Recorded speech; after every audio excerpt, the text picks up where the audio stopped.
Donc, on suppose que vous avez téléchargé et installé l'application sur votre, smartphone, l'application GeoChasse et que vous vous êtes déjà identifié une fois. Donc, l'application vous connaît, donc elle s'ouvre directement avec vos informations.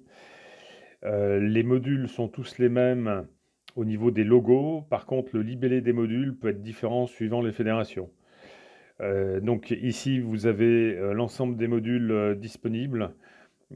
Chasse collective, c'est la saisie des battues. Prélèvement, c'est la saisie des fiches de prélèvement ou cartons de tir. Les postes vous permettent de voir les postes que vous avez pu définir et géolocaliser au niveau de votre territoire. Les territoires permettent d'avoir la cartographie de votre territoire ainsi que la définition éventuelle des jours de chasse.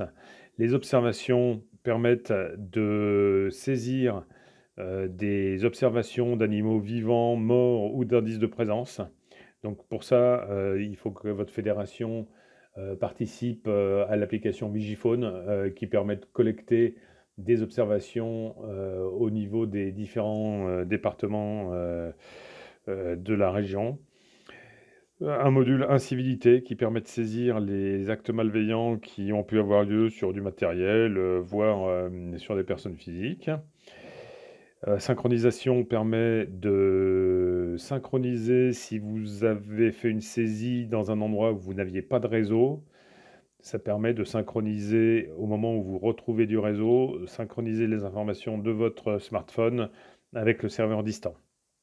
Et identification permet au départ de vous identifier ou de vous réidentifier si vous avez besoin de changer d'identifiant, par exemple si vous avez une double casquette, si vous êtes détenteur de droits de chasse différents.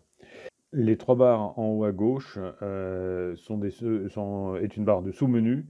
Vous avez un module InfoNews qui permet de communiquer, si votre fédération a souscrit, qui permet de communiquer entre la fédération et les utilisateurs avec des informations qui peuvent être soit au niveau du département, soit ciblées au niveau de l'unité synergétique, soit même ciblées au niveau du détenteur.